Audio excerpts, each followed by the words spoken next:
ముందుగా తండ్రి అయిన దేవాదేవునికి నా హృదయపూర్వక వందనాలు. అలాగే చేరువచ్చిన మీ అందరికీ కూడా ప్రభు పేరిట వందనాలండి. ఒక చిన్న ప్రార్థన చేసుకుందాం.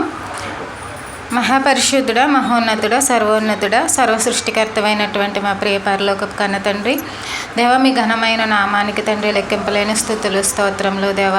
తండ్రి గత సంవత్సర కాలం అంతా కూడా తండ్రి మీ రెక్కల చోటను మమ్మల్ని భద్రపరిచి తండ్రి ప్రతి పరిస్థితుల్లో కూడా మీరే సహాయం చేస్తూ మీరు తోడుగా ఉంటూ తండ్రి మరి ఎంతో కృపతో ఎంతో దయతో తండ్రి మాకు కొత్త సంవత్సరాన్ని తండ్రి మరి నూతన సంవత్సరంలోనికి ప్రవేశింపచేసినందుకు తండ్రి మీకు వందనాలు స్తుతులు స్తోత్రంలో దేవ.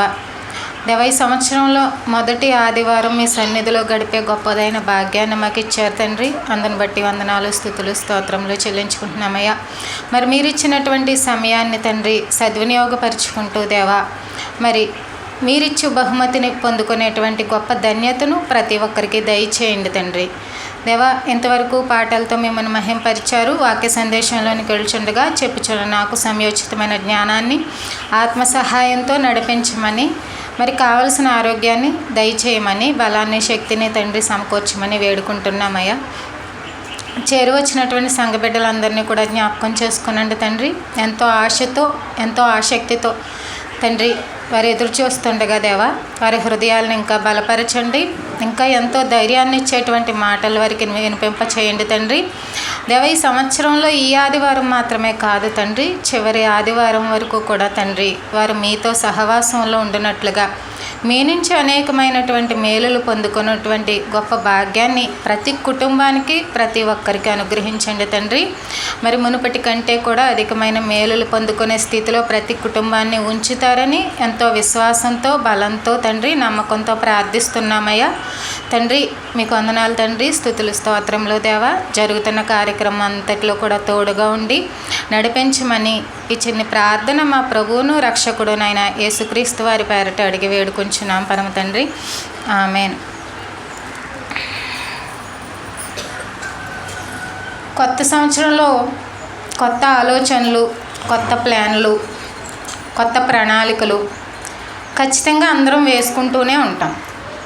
అయితే వేసుకుంటే సరిపోదు, పాటించాలి.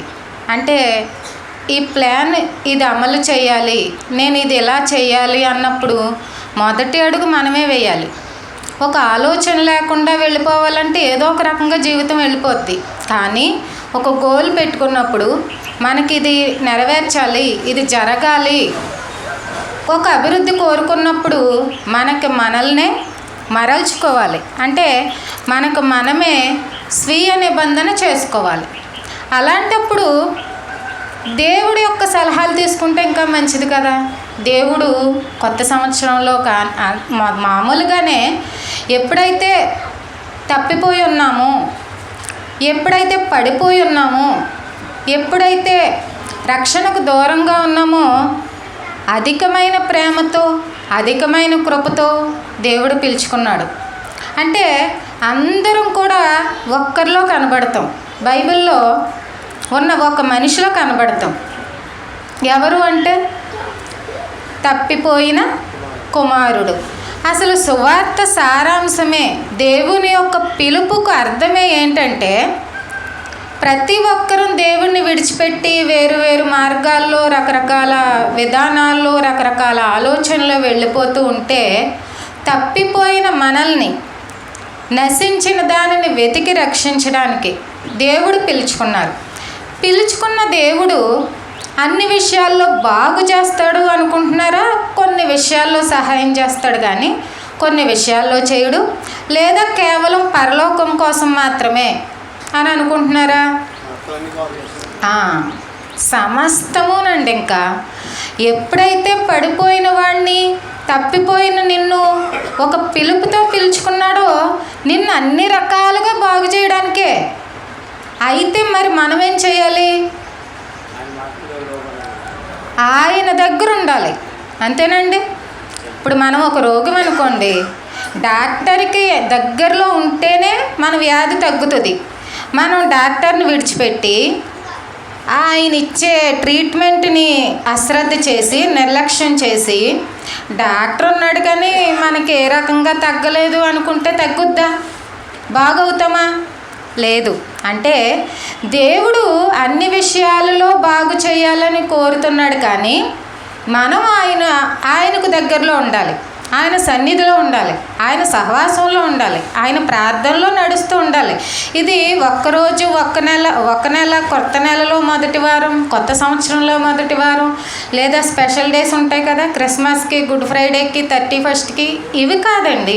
ప్రతి ఆదివారం సమాజంగా కూడుట మానొద్దు అన్నది మనిషి నీ మేలు కోసమే, మనిషి నిన్ను చెక్కడం కోసమే, నీకు నేర్పించడం కోసమే, నీలో ఉన్నటువంటి వాటిని సరిదిద్దడం కోసమే. అయితే ఇప్పుడు కొన్ని జాగ్రత్తలు తీసుకుందాం.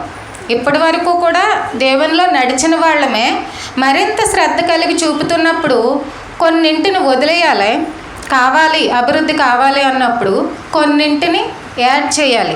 మనలో ఇప్పటి వరకు మనం కొన్ని కలిగి లేకపోతే వాటిని మన జీవితాలకు యాడ్ చేయాలి, కలుపుకోవాలి. అవసరం లేని వాటిని విడిచిపెట్టాలి. అయితే దేవుడు ఏ రకంగా బ్రతకమన్నాడు, ఎలాంటి వాగ్దానాలు ఇచ్చారు? వాగ్దానం ఉందని అందరూ ధైర్యంగా ఉండడం కాదు, పొందుకోవడానికి సిద్ధంగా ఉన్నామా లేదా, పొందుకోవడానికి మనకు అర్హత ఉందా లేదా, పొందుకోవడానికి దేవుడికి నచ్చుతుందా లేదా మన జీవితం, మనకి ఇవ్వడానికి ఆయన సిద్ధంగా ఉన్నప్పుడు తీసుకునే మనిషి కరెక్ట్గా ఉన్నాడా లేదా. అయితే వాగ్దానం ఏమి ఇచ్చాడు దేవుడు, ఏమని చెప్పారు, మనం ఎలా స్వతంత్రించుకోవాలి, అసలు ఎలా నమ్మాలి, ఎలా అర్థం చేసుకోవాలి ఆ వాగ్దానాన్ని, మనం ఎలా వాటిని పొందుకోవచ్చు, ఎలా మిస్ అవుతున్నాము, ఒకవేళ పొందుకోలేకపోతే ఎందుకు అది పోతుంది, ఆ వాగ్దానం మనకెందుకు మన జీవితాల్లోకి ఎందుకు రావట్లేదు అనే విషయాలు ఆలోచిస్తే జాగ్రత్తగా ఆలోచించండి. కొన్ని విషయాలు మాత్రం యాజ్ ఇట్ ఈజ్గా అందరికీ చెప్పబడిన మాటలే, యాజ్ ఇట్ ఈజ్ ఎలా అయితే చెప్పారో అలా నమ్మితేనే వస్తాయి మన జీవితాల్లోనికి. ఆయన ఇంకా అటు ఇటు ఉండకూడదు, 2 తలంపులు ఉండకూడదు, 2 ఆలోచనలు ఉండకూడదు, 2 అడుగులు ఉండకూడదు. స్థిరంగా బలంగా ఒక్క మార్గం, ఆయన ఏదైతే చెప్పారో ఆ మాటని మాటగా తీసుకుని ఇంక కలపొద్దు, తీసేయొద్దు. ఆ రకంగా మనం ముందుకెళ్తేనే ఆయన ఇచ్చేటువంటి వాగ్దానాన్ని స్వతంత్రించుకోవడానికి అర్హులం అవుతాం. అయితే మొదటిగా ఏమని నమ్మాలి చూద్దాము. రోమాపత్రిక 4:21 4:21 ఒక విలువైన దేవుని మహిమపరిచి ఆయన వాగ్దానము చేసిన దానిని నెరవేర్చుటకు సమర్థుడని రూఢిగా విశ్వసించి విశ్వాసము వలన బలము నొందెను. ఇక్కడ బైబిల్లో మనకి చాలా విషయాలు కనబడతాయి. నా కృప నీకు చాలును, నేను నీకు తోడై ఉన్నాను, నేను నిన్ను విడిపింతును, నేను నీకు రక్షణ ఆశ్రయాస్పదము, ఇలాంటి విషయాలు చాలా ఉన్నాయి కదా. మొదటిగా మనం ఏం చేయాలంటే అవన్నీ నెరవేర్చడానికి ఆయన సమర్థుడు, అంతే. ఆ మాట మీద నిలబడాలంతే. సమర్థుడు అని ఒకే ఒక్క స్టాండ్ పై నిలబడినప్పుడు మనలో ఏం కలుగుతుంది? ఇప్పుడు విశ్వాసం ఉంటేనే కదా నమ్మగలం. ఈ విశ్వాసంతో ఏదైనా సాధించగలరంటండి. విశ్వాసం, ఆయన సమర్థుడు, ఏదైతే మనకు చెప్పారో అది చేయగలడు. మొదటి పాయింట్ ఇది. ఇదే స్టాండ్. ఇంకా అవునా కాదా, అవుతుందా కాదా, ఇది నా కోసమా లేకపోతే ఇంకో భక్తుడి కోసమా లేకపోతే ఇంకో వ్యక్తి కోసం చెప్పబడిందా అనే సందేహాలు వద్దు.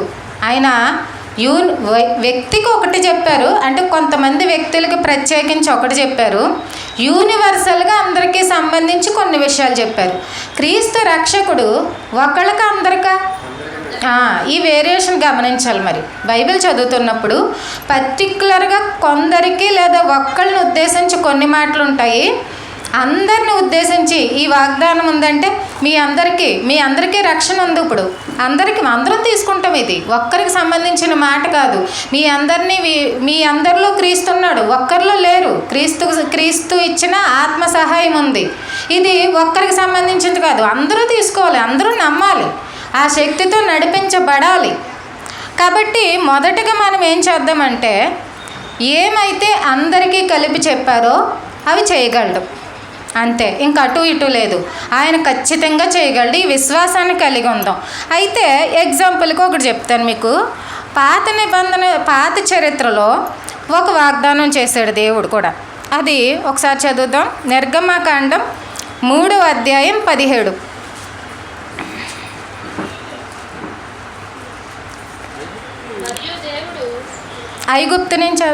ఐగుప్తు బాధలో నుండి పాలు తేనెలు ప్రవహించు దేశమునకు, అనగా కనానీయులు, హిత్తీయులు, అమోరీయులు, పెరిజ్జీయులు, హివ్వీయులు, యోబుసీయులున్న దేశమునకు మిమ్ము రప్పించదనని సెలవిచ్చితినని వారితో చెప్పుము. ఇక్కడ దేవుడు ఒక ప్రత్యేకమైన జనాంగానికి ఒక మాట ఏమిచ్చారంటే, ఆ పాలు తేనెలు ప్రవహించే దేశానికి మిమ్మల్ని తీసుకుని వెళ్తాను. అక్కడ ఉన్న వాళ్ళందరూ వెళ్ళగొట్టబడతారు. అక్కడ 7 జాతుల వాళ్ళు ఉంటారు. వాళ్ళందరూ కూడా వాళ్ళు చేసిన పనులు బట్టి వెళ్ళగొట్టబడతారు. మీరు మాత్రం ఆ దేశాన్ని స్వతంత్రించుకుంటారు. ఇది వాగ్దానమేనా మనకండి? ఇది మనకండి?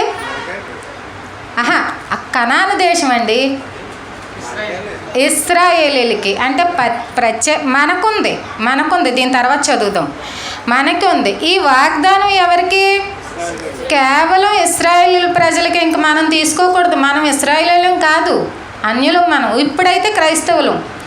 అన్యులం నుంచి క్రీస్తు పిలుపు ద్వారా క్రీస్తులోనికి వచ్చాం కాబట్టి క్రైస్తవులు. మనకు కూడా ఒక వాగ్దానం ఉంది, అందరికీ ఇవ్వబడి. చూద్దాం, ఇది అయిపోయాక చూద్దాం.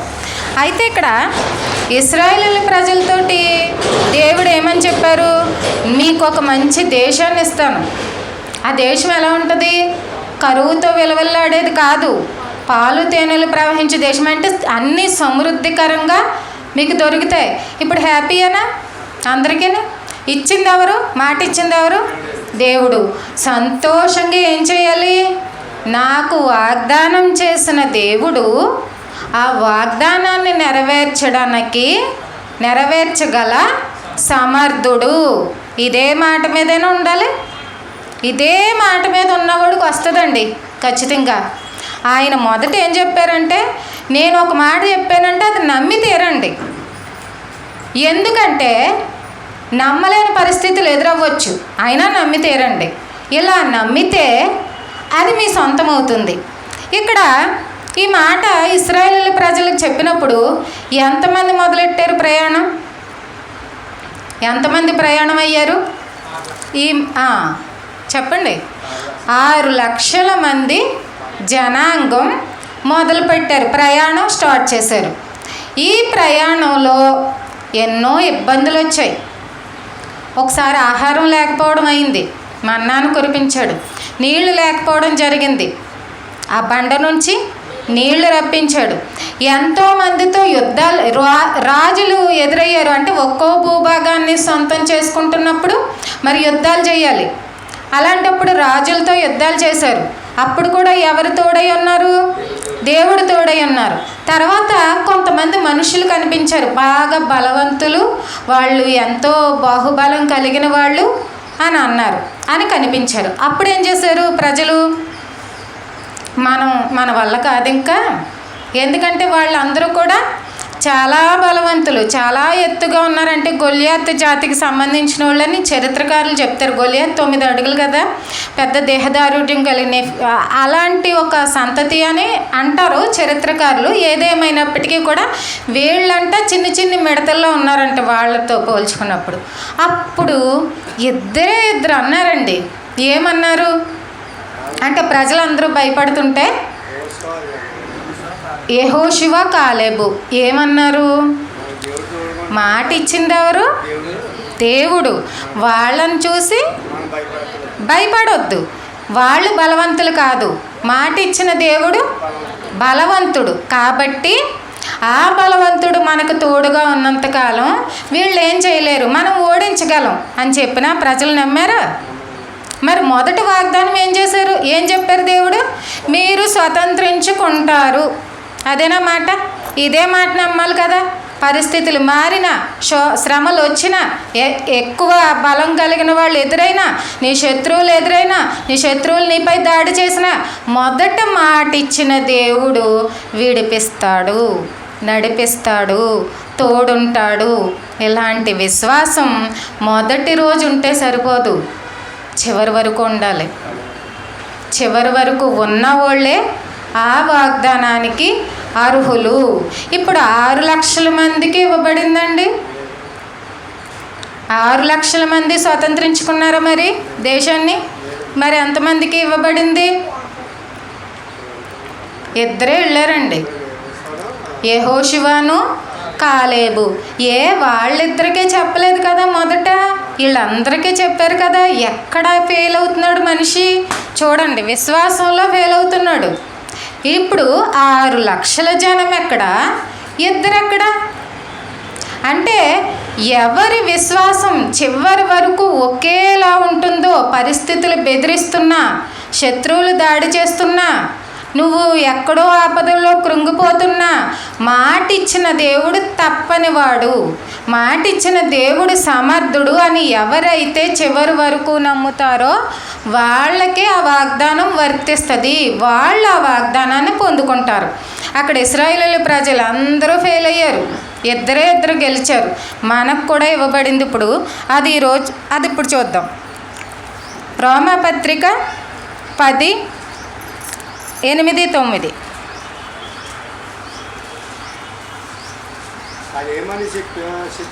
అదేమని చెప్పుచున్నది? వాక్యము నీ యొద్దను, నీ నోటను, నీ హృదయములోను ఉన్నది, అది మేము ప్రకటించు విశ్వాసవాక్యమే.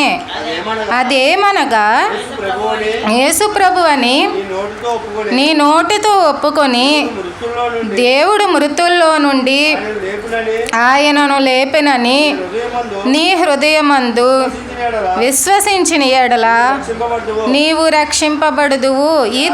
ఇది మాత్రం ఇది అందరికీ ఇచ్చాడండి ఈ వాగ్దానం. ఏమని చెప్తున్నారంటే, నీ నోట నీ హృదయంలోని వాక్యమే ఉండాలి. యేసు ప్రభు రక్షకుడని, తర్వాత యేసు ప్రభుని మృతుల్లో నుండి ఎలా అయితే లేపాడో పునరుద్ధాన దినమందు మనల్ని కూడా లేపుతారు. ఈ విశ్వాసం ప్రయాణం మొదలుపెట్టినప్పటి నుంచి చివరి వరకు ఉంటేనే రక్షణ ఇవ్వబడుతుంది. ఓన్లీ బాప్తిసం తీసుకున్న తర్వాత ఈ జీవితం కష్టంగా ఉంది వాళ్ళకిలాగే. ఇప్పుడు ఇశ్రాయేలు ప్రజలు 40 సంవత్సరాలు నడిచారు కదా కనానును సొంతం చేసుకోవడానికి. ఈ 40 సంవత్సరాలు పరీక్ష, అంటే చివరి వరకు ఎవరు నిలబడతారా లేదా అని. ఇక్కడ మనం రక్షణ తీసుకున్న రోజు నుంచి చివరి రోజు వరకు మన ప్రయాణం కూడా సాగుతుంది. మన ప్రయాణం కొనసాగుతున్నప్పుడు అపవాది ఏం చేస్తాడంటే, క్రీస్తును వదిలేయాలని, లేదా ఆ విశ్వాసం అనే తాడు వదిలేయాలని, లేదా బలమైన విశ్వాసాన్ని అల్ప విశ్వాసంగా మార్చాలని వాళ్ళకిలాగే ఇబ్బందులు పెట్టచ్చు. వాళ్ళకిలాగే యుద్ధాలు, అంటే వాళ్ళు రాజులతో చేశారు, మనకి యుద్ధాలు ఇంట్లో జరిగిపోవచ్చు. సమస్యలతో యుద్ధాలు, పోరాటాలు, కొన్ని ఒత్తిళ్ళు, కొన్ని శోధనలు, కొన్ని శ్రమలు, మనశ్శాంతి లేకపోవడాలు, ఇంట్లో కొన్ని వస్తువులు లేకపోవడాలు, కొంత కొరత, లోటు, కొదువ, ఇవన్నీ కలిగిస్తున్నప్పుడు మనకి గుర్తొచ్చేటువంటి మాట ఏంటి? మొదట రోమాపత్రికలో మనం మాట చదువుకున్నాం కదా, అదే ఇంక తీయొద్దులేండి, ఇందాక చదివిందే. నేను మీకు తోడుగా ఉంటా. చివరి వరకు వాగ్దానం చేసిన దేవుడు ఖచ్చితంగా నమ్మదగినవాడు, సమర్థుడు. చివరి వరకు నన్ను నడిపించగలడు. ఏ కఠిన పరిస్థితిలోనైనా నన్ను విడిపించగలడు. ఏ పరిస్థితి, ఎంత క్లిష్టమైన పరిస్థితులు గుండా వెళ్ళినా నన్ను రక్షించగలడు అన్న విశ్వాసమేనా ఆ యెహోషువని కాలేబుని నడిపించింది?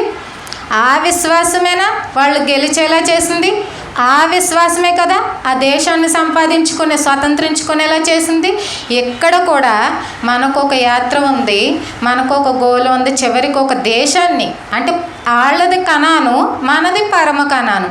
ఆ కనాను దేశంలో ప్రవేశించాలంటే ఈ మధ్యలో అలజడులకి పడిపోకూడదు, భయపడకూడదు, వెనకడికి వేయకూడదు, దేవుడిని విడిచిపెట్టకూడదు, దేవుడి సహవాసంలోంచి తొలగిపోకూడదు. సమర్థుడు ఆయన ఇవ్వాలనుకున్నాడు, తీసుకెళ్తాడు అంతే, అంతవరకు తీసుకెళ్తాడు అంతే, చివరి వరకు నడిపిస్తాడు అంతే. ఎలాగా ఏమో ఆయన చూసుకుంటాడు. అక్కడ కాపాడలేదా? ఆ శత్రువులైన బలవంతుల నుంచి రక్షించలేదా? ఆయన శక్తి తోడుగా ఇచ్చి నడిపిస్తాడని. అలాంటి బలమైన విశ్వాసంతో కొనసాగండి. చివరికి మనం కూడా ఆయన ఇచ్చినటువంటి వాగ్దానాన్ని పొందుకుంటాం.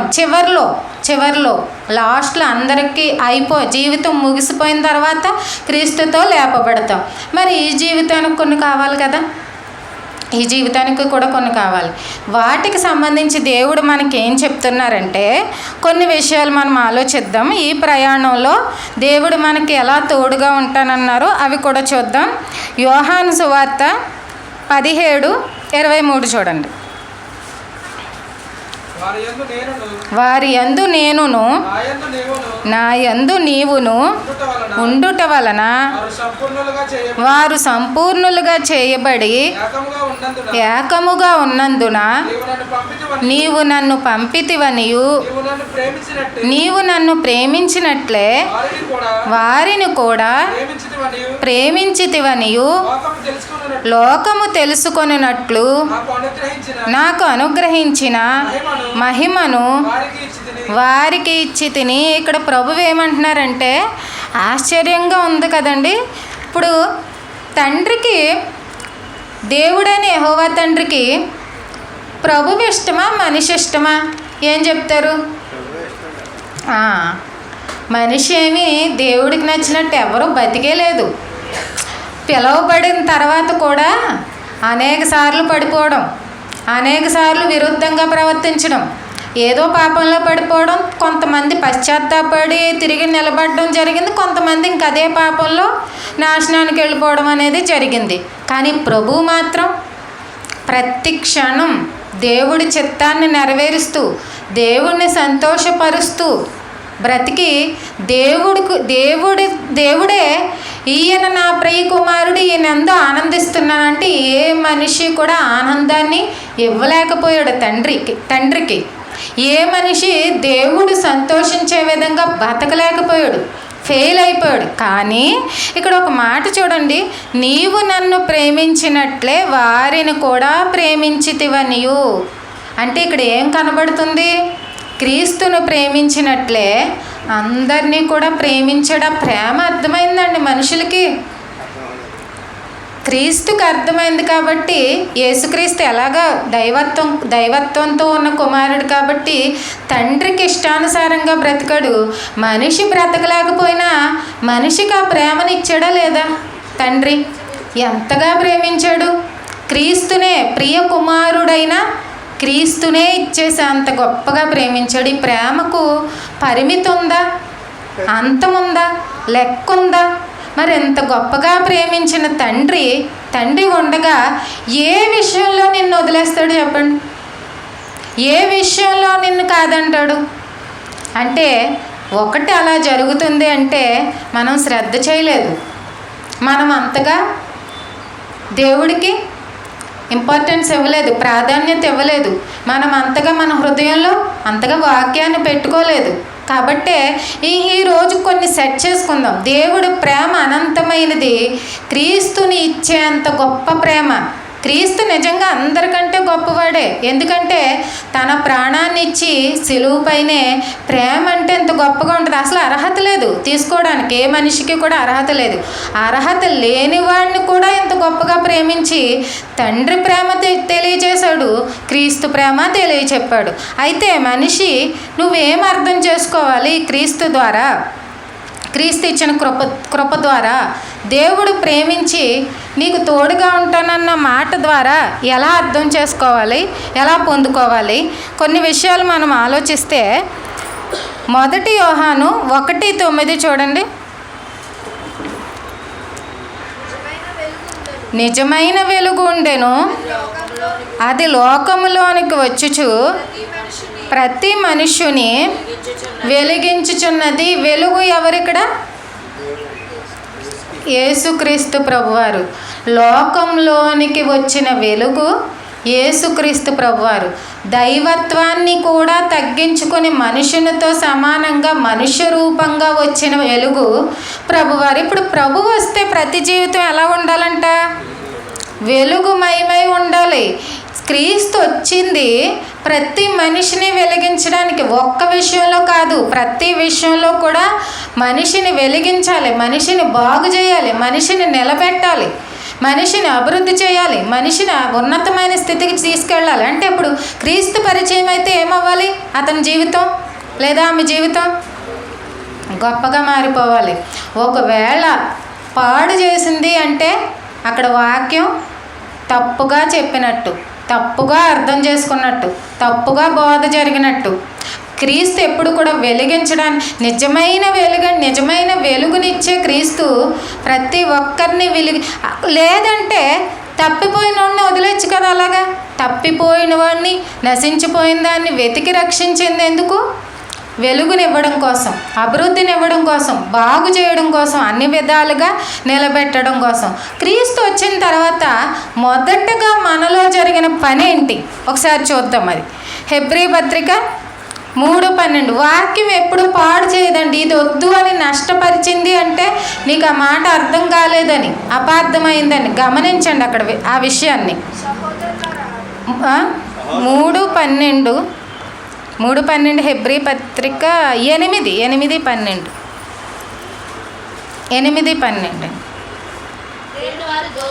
నేను వారి దోషముల విషయమై దయ కలిగి వారి పాపములను ఇకను ఎన్నడును జ్ఞాపకము చేసుకొననని ప్రభువు సెలవిచ్చుచున్నాడు. ఇక్కడ మనం అప్పటి వరకు దేనితోనే ఉన్నామంట. క్రీస్తు వచ్చేంత వరకు మొదట చేసిన పనిది. క్రీస్తు మన జీవితాల్లోనికి వచ్చిన తర్వాత దయ కలిగిందంట. ప్రతి మనిషిపై దయ కలిగి వారి దోషముల విషయమై వారి పాప భారాన్ని తీసివేసి ఇక ఎప్పుడు జ్ఞాపకం చేసుకోను అంటే, ఇప్పుడు క్రీస్తులోనికి వచ్చిన తర్వాత అందరికీ నూతన జన్మే కదా. ఆ మొదటి క్రియలు గుచ్చి పొడుస్తున్నాడా ప్రభువే అన్నని? ఒకసారి క్షమించిన తర్వాత లేదు, మరలా జ్ఞాపకం చేసి నువ్వు ఎలాంటోడివి అంటున్నాడా? అంటే ఎంత గొప్ప మనసు ప్రభువుది. అంటే ఇక్కడ ఏం చేశాడు? మనల్ని తేలికపరిచాడు. పాప భారాన్ని తీసివేసి తేలికపరిచారు. నేరారోపణ, దోషారోపణ చేసే మనస్తత్వం ఇక మనకు ఉండకూడదు. గతంలోనికి వెళ్ళి మరలా మన మనస్సు మనపై నేరారోపణ చేయకూడదు. అంటే మనపై ఉన్నటువంటి పెద్దదైన గొప్పదైన భారాన్ని ఆయన మన నుంచి తీసివేశాడు. అంటే మనిషిని చాలా తేలికపరిచాడు కదా. ఇప్పుడు అప్పటి వరకు మనపై ఎంత భారం ఉందంటే నాశనానికి వెళ్ళిపోవాలి ప్రతి మనిషి కూడా.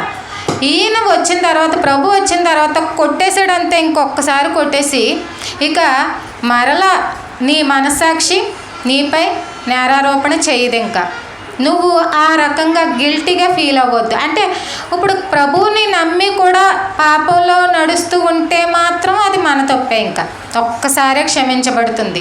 మరలా మనం పాపంలో పడిపోకూడదు.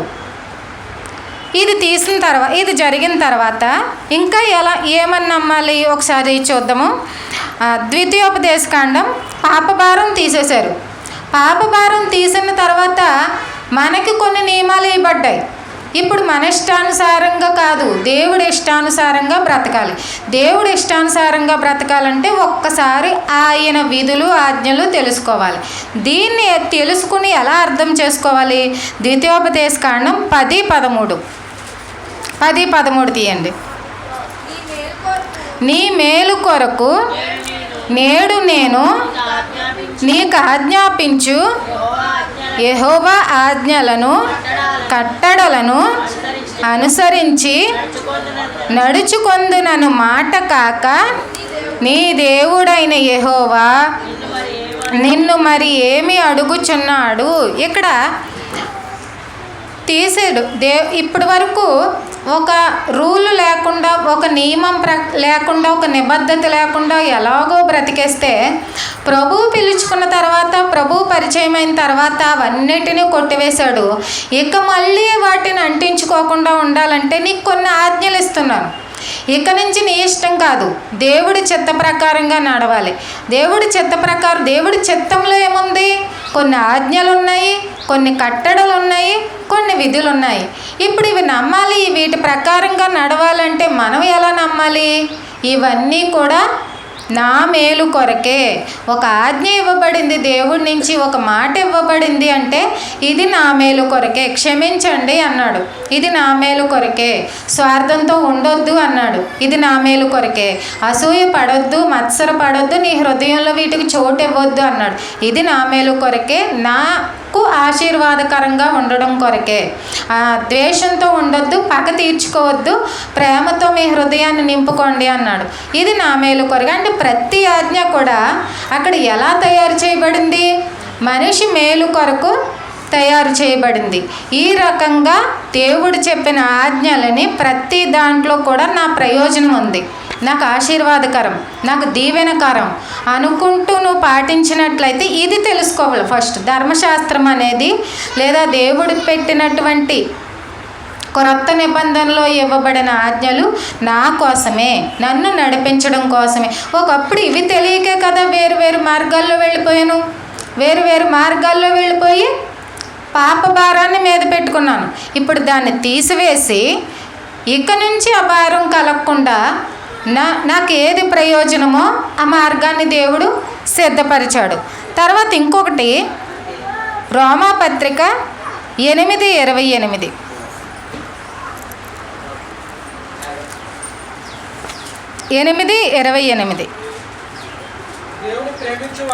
దేవుని ప్రేమించు వారికి అనగా ఆయన సంకల్పం చొప్పున పిలువబడిన వారికి మేలు కలుగుటకై సమస్తమును సమకూడి జరుగుచున్నవని ఎరుగుదము. ఇక్కడ ఒక విషయం ఏమర్థం అవ్వాలంటే, దేవుణ్ణి ప్రేమించే వారికి సమస్తము మేలు కొరకే జరుగుతుంది. మేలు కొరకే జరుగుతుంది అన్న వాటిలో మనం ఏం తీసుకుంటాం? ఒక లాభం వచ్చిందనుకోండి, నా మేలు కొరకు జరిగింది. లేదా ఏదన్నా కలిసి వచ్చిందనుకోండి, ఆరోగ్యంగా ఉందనుకోండి, మేలు కొరకు అంటే ప్లస్లన్నీ కూడా నాకు క్షేమము అని తీసుకుంటాం. అనారోగ్యం వచ్చినా, కొద్దిగా పరిస్థితి బాగోపోయినా, శోధన వచ్చినా, శ్రమ వచ్చినా అప్పుడేమని తీసుకుంటాం? కీడు జరిగింది అనుకుంటాం. కానీ ఎప్పుడైతే దేవుడి చేత ప్రేమించబడ్డామో శ్రమ అయినా కూడా నీ మేలుకే, శోధన అయినా కూడా నీ మేలుకే. ఇలా అంటే నా మేలుకే సమస్తం. అంటే ఒకటి మంచి జరిగిన, రెండు శ్రమ జరుగుతున్న ఒక యోబు గారి వలె శ్రమ జరుగుతున్నప్పుడు కూడా ఏం చేశారు? ఆయన దేవుని స్తుతిస్తూనే ఉన్నారు, దేవుని కృతజ్ఞతలు చెల్లిస్తూనే ఉన్నారు. ఇలా చెప్పడం దేవుడి చిత్తం. ఎందుకు ఇలా జరుగుతుందంటే, కొన్నింటిని చెప్పేస్తే కాదు, అనుభవాల్లోనికి నడిపిస్తేనే ఆ మనిషికి కొన్ని పరిస్థితులు అర్థమవుతాయి. కొన్ని అనుభవించే తెలుసుకోవాలి.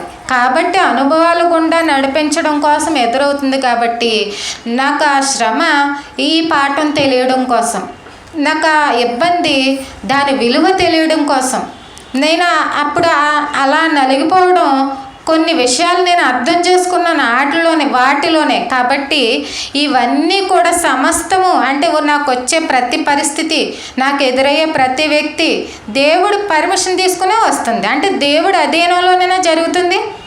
ఇక్కడ ధైర్యంగా ఉండొచ్చు, ఎందుకంటే పంపించింది ఆయన అయినప్పుడు దాని నుంచి విడిపించేటువంటి సమయం కూడా ఆయనకు తెలుసు. ఎప్పుడు విడిపించాలో తెలుసు, ఎలా విడిపించాలో తెలుసు. మరి ఎందుకు ఈ కష్టకాలంలో కొద్దిగా ఈ ఇబ్బందికర పరిస్థితుల్లో నడిపిస్తున్నాడంటే, నిన్నింకా ఏదో చెక్కాలి, నీకేదో తెలియచెప్పాలి, నీకేదో కొద్దిగా అనుభవాల్లో నడిపించాలి, నిన్ను ఎక్కడికో లోతుకి తీసుకెళ్ళాలి. నీకు దేని విలువ తెలియట్లేదు, ఆ విలువ తెలియచెప్పాలి. ఇలాంటి పరిస్థితులు ఎదురైనప్పుడు కూడా దేవుడు పర్మిషన్తోనే వస్తున్నాయి, దేవుడు అధీనంలోనే ఉన్నాయి. నిన్ను బాధపడుతున్న వ్యక్తి గురించి కూడా దేవుడికి తెలుసు. అంటే అక్కడ ఏదో పాఠం తెలియాలి, కొన్ని విషయాలు అర్థం కావాలి. నువ్వు నిలబడిన తర్వాత వాటిని గుణపాఠాలుగా తీసుకుని చివరి వరకు నిలబడడానికి, ఎదుర్కోవడానికి నీకు ఎంతో ఉపయోగకరం. కాబట్టి మేలే. ఇప్పుడేం చేయాలంట? ఇలాంటి ఇది పరిపూర్ణమైన విశ్వాసం. అంటే అంత బాగున్నప్పుడు, ఆశీర్వాదకరమైన పరిస్థితులు వచ్చినప్పుడు ఎలాగా స్తుతిస్తామండి? శ్రమలో కూడా స్తుతించండి, అది మనకి మేలే. ఇబ్బందిలో కూడా స్తుతించండి, ఆయన విడిపిస్తాడు అని నమ్ముతూ ముందుగానే కృతజ్ఞతలు చెప్పండి, అది కూడా మన మేలుకే. అదే చెప్తున్నారు మొదటి తెస్సలోనిక పత్రిక 5:16. 5:16. ప్రతి విషయమునందును కృతజ్ఞతాస్తుతులు చెల్లించుడి, ఇలాగు చేయుట యేసుక్రీస్తునందు మీ విషయంలో దేవుని చిత్తము. అంతే, దేవుని చిత్తంలో ఇదొక భాగం. నిన్ను పరిపూర్ణమైన విశ్వాసిగా చూడాలంటే ఇది మైనస్లో కూడా స్తుతించడం రావాలి, ఇబ్బందిలో కూడా కృతజ్ఞతలు చెప్పడం రావాలి, ఇబ్బందిలో కూడా ప్రార్థించడం తెలియాలి. కాబట్టి ఇది కూడా దేవుడి చిత్తమే. అంటే సమస్తము దేవుడు అధీనంలో ఉన్నప్పుడు, ఆయన ఇచ్చింది ఆయన అయినప్పుడు ఎప్పుడు తీసివేయాలో ఆయనే తీసివేస్తాడు. కాబట్టి మనం చేయవలసిందల్లా ఒకటే, ప్రతి విషయాన్ని బట్టి కృతజ్ఞతలు చెప్పండి. ప్రతి విషయం మన మేలు కొరకే చేయబడింది. ప్రతి పరీక్ష, ఎన్నో విషమ పరీక్షలు దాటుకుని వచ్చారు. ఇప్పుడు అబ్రహాం దేవుడికి ఇష్టడు కాదండి? అబ్రహాం దేవుడికి ఇష్టడే కదా. అబ్రహాముకి ఏ పరీక్ష ఇవ్వబడలేదా? ఇవ్వబడింది. అసలు విశ్వాసులకే తండ్రి అయిన ఆయనే ఎదుర్కొని వచ్చినప్పుడు, మనకు కూడా పరీక్షలు ఎదురవుతున్నప్పుడు ఆ పరీక్షలో పాస్ అవ్వాలంటే అప్పుడు కూడా దేవుడిని స్తుతిస్తూ ఉండాలి, దేవుడు కృతజ్ఞతలు చెప్తూ ఉండాలి. అప్పుడు పాత్రులం అవుతాం. ఇదంతా కూడా మన మేలు కొరకే. మరలా దేవుడు చివరికి ఆశీర్వాదకరంగా ఉండాలి మన జీవితం అంటే మనం అర్హత పొందుకోవడం కోసమే ఇవన్నీ దాటుకుంటూ రావాలి. ఇంకా చివరిగా హెబ్రీ పత్రిక 13:6. 13:6.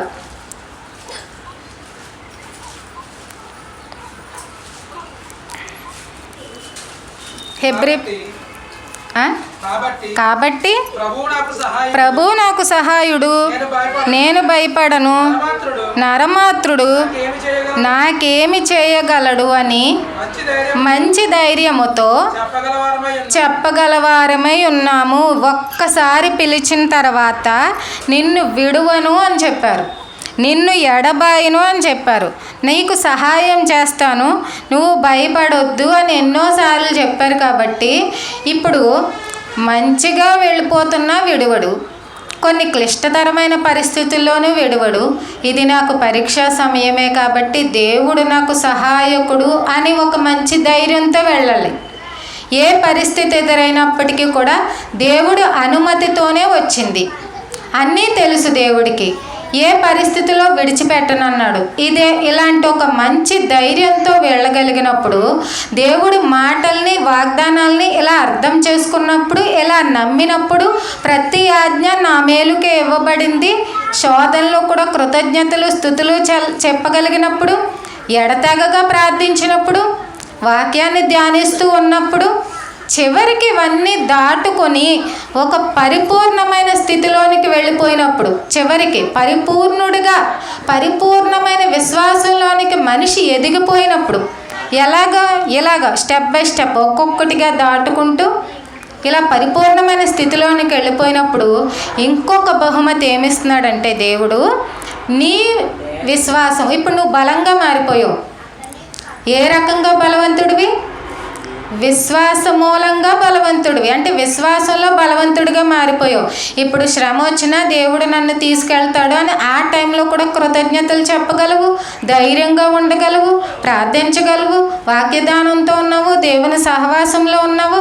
క్రీస్తు వలె నన్ను కూడా ప్రేమించాడు, నాకు ఎంతో గొప్ప ప్రేమను క్రీస్తునిచ్చేంత ప్రేమ కలిగి ఉన్నాడు కాబట్టి ఏ క్షణంలోనూ విడిచిపెట్టడు అన్న ధైర్యంతో ఉన్నప్పుడు నిన్ను ఎలా మారుస్తాడంటే నీ బలమైన విశ్వాసం నీకు మాత్రమే కాదు, అనేకులకు నువ్వు ఆశీర్వాదకరంగా ఉండే విధంగా కూడా దేవుడు మారుస్తాను, దేవుడు చేస్తాను అని చెప్పాడు.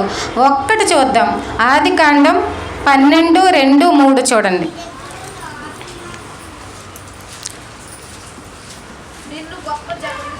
నిన్ను గొప్ప జనముగా చేసి నిన్ను ఆశీర్వదించి నీ నామమును గొప్ప చేయుదును, నీవు ఆశీర్వాదముగా నుందువు, నిన్ను ఆశీర్వదించు వారిని ఆశీర్వదించదును, నిన్ను దూషించిన వారిని శపించదును. ఇది ఎవరికి ఇవ్వబడింది? ఈ వాగ్దానం ఎవరికి ఇవ్వబడింది? అబ్రహాము గారికి. అబ్రహాము గారికి ఎప్పుడు ఇవ్వబడిందో తెలుసా? దేవుడు పిలిచిన వెంటనే ఇవ్వలేదు. దేవుడు పిలిచిన తర్వాత ఆజ్ఞ ఇచ్చాడు, అందరినీ నీ దేశంలో నుండి, నీ గొప్ప జనంలో నుండి వదిలేసి వచ్చేయని. మరి అది చిత్తం ప్రభు అన్నాడా? మాట ప్రకారంగా నడిచాడు. తర్వాత ఒక పరీక్ష పెట్టాడు. ఏంటది? ఇస్సాకును బలిగా. మరి ఆ పరీక్ష దాటొచ్చాడు. అప్పుడు కూడా దేవుడిపై విశ్వాసం మొదలలేదు. కుమారుణ్ణి ఇవ్వడానికే సిద్ధపడ్డాడు. ఆ విషమ పరీక్ష దాటొచ్చిన తర్వాత తాను బలవంతుడిగా విశ్వాసంలో పరిపూర్ణ స్థితికి వెళ్ళిపోయిన తర్వాత నువ్వు ఎంతమందికి ఆశీర్వాద కారణం అవుతావంటే విశ్వాసులకే తండ్రి అయిపోతావు. అంటే ఇప్పుడు మనందరికీ విశ్వాస మూలంగా తండ్రి ఎవరు? అబ్రహాం. ఇప్పుడు ఈ ఆశీర్వాదం ఆయన ఒక్కడికేనా? కాదు, అనేక జనాలకి, ఇతరులకు కూడా ఆశీర్వాద కారణంగా మారిపోయింది. అంతేకాదు, అబ్రహాముకి ఇంకా ఏమని వాగ్దానం చేశాడు? కనానుని ఇస్తానన్న వాగ్దానం ఎవరికి చేశారు? అబ్రహాముకే చేయబడింది. అబ్రహాము నుంచి నీ 4వ తరం సంతానం వల్ల కనాను దేశానికి స్వతంత్రించుకుంటారు. అయితే వాళ్ళ అవిశ్వాసం వల్ల చాలామంది వెళ్ళలేదు, కానీ నమ్మిన వాళ్ళు మాత్రం వెళ్ళారు. తర్వాత ఎలీషా గారి దగ్గరికి ఒక ఆమె వచ్చి, నాకు చాలా అప్పులున్నాయి, నాకు సహాయం చేసేవాళ్ళు ఎవరూ లేరు, నాకు ఏ దారి కనబడట్లేదు అన్నప్పుడు ఎలీషా గారు ఏం చేశారో గుర్తుందండి ఎవరికైనా? ప్రార్థన చేసి పాత్రల్లో నూనెని నింపమంటారు. అంతేనా? ఆ పాత్రలన్నీ తీసుకొని ప్రార్థన చేసి ఈ నూనె నింపుతారు.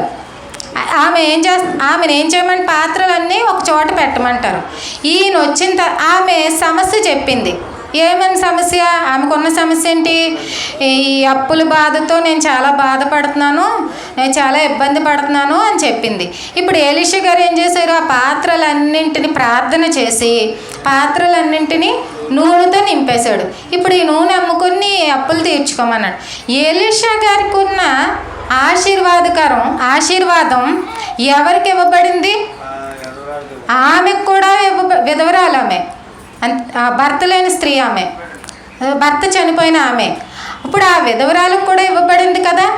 అంటే నిన్ను ఎందుకు ఇలా నడిపిస్తున్నాడు, ఎందుకు ఇలా పరిపూర్ణ స్థితికి వెళ్ళాలని ఆయన కోరుకుంటున్నాడు అంటే నువ్వు వెలగడమే కాదు, నిన్ను అనేక జనాలకు ఆశీర్వాదకరంగా నిలబెట్టాలి అనేది కూడా దేవుడి చిత్తం.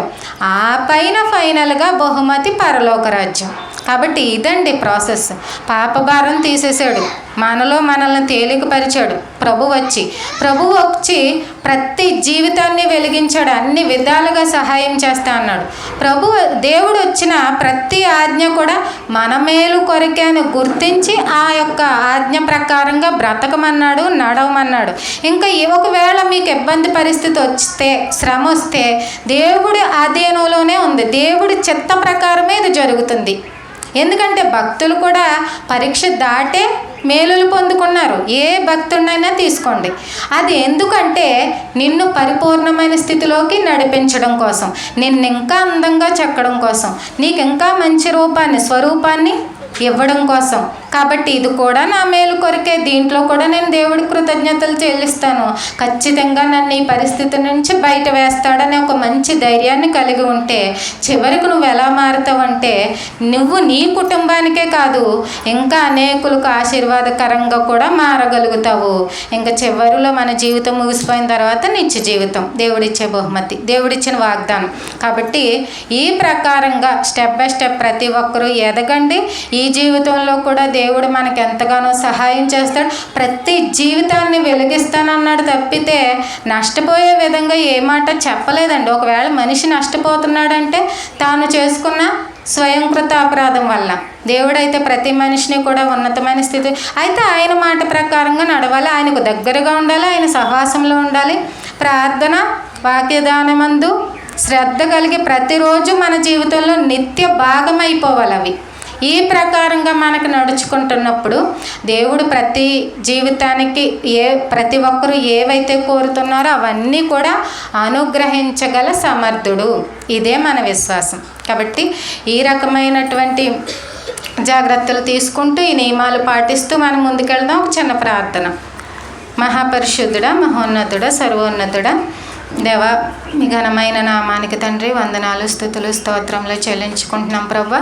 ఎంతవరకు మీ మాటలు ఆలోచించడానికి, ధ్యానించడానికి తండ్రి మీరు మాకు ఇచ్చినటువంటి విలువైన సమయాన్ని బట్టి, మరి భాగ్యాన్ని బట్టి మీకు వందనాలు, స్తుతులు, స్తోత్రములు దేవా. మరి మాలో ఎటువంటి నులివెచ్చని స్థితి మాకు ఉండకుండా తండ్రి కేవలం మీపై మాత్రమే మా హృదయం కేంద్రీకరింపబడి దేవా మా గమ్యం మాత్రమే, మా లక్ష్యం మాత్రమే చూస్తూ తండ్రి వాటన్నిటినీ పొందుకునేటువంటి గొప్పదైన బహుమతిని మా అందరికీ దయచేయండి అయ్యా. ఎవరెవరు మరి వారి జీవితాల్లో ఏవైతే కావాలని కొదువుగా ఉన్నాయని ప్రార్థిస్తున్నారో వాటన్నిటినీ పొందుకునేటువంటి స్థితిని వారికి దయచేయండి. వారికి ఉన్న సమస్యలు, ఇబ్బందులు వాటన్నిటినీ కూడా తొలగించండి ప్రభువా. దేవా, మీరు మాకు ఎప్పుడూ సహాయం చేస్తారని, ఏ పరిస్థితుల్లో కూడా మమ్మల్ని విడిచిపెట్టారని నమ్ముచు తండ్రి ఈ ప్రార్థన మా ప్రభువును రక్షకుడునైన యేసుక్రీస్తు వారి పేరిట అడిగి వేడుకుంటున్నాం పరమ తండ్రి. ఆమేన్.